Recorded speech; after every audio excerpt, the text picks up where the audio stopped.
নমস্কার বন্ধুরা, দেখো আজকে আমি তোমাদের সাথে বাটি চচ্চড়ি একটা রেসিপি শেয়ার করছি।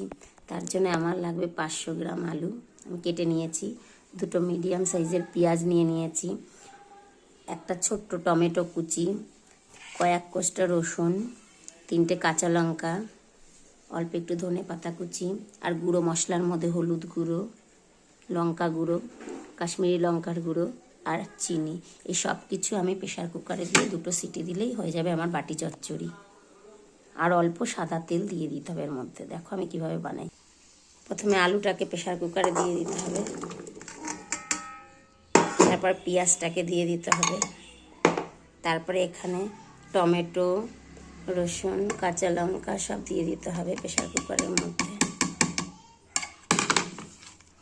তারপরে স্বাদ মতো নুন দিয়ে দিতে হবে, নুনটা যে যার মতো স্বাদ মতো দিয়ে দিতে হবে। ঠিক আছে, এরপরে গুঁড়ো মশলাগুলো এর মধ্যে সব অ্যাড করে দিতে হবে। গুঁড়ো মশলার মধ্যে রয়েছে যা যা সব অ্যাড করে দিতে হবে। সামান্য সাদা তেল দিয়ে দিতে হবে। ব্যাস, এবার আমরা জল দেব। আলু আর জল সমান সমান থাকবে, আলু যতটা জলও ততটা সমান সমান থাকবে।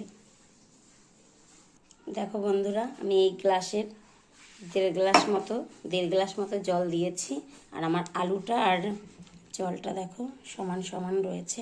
এবার আমি প্রেশার কুকারে 2টো সিটি দিলেই ব্যাস রেডি আলুর বাটি চচ্চড়ি।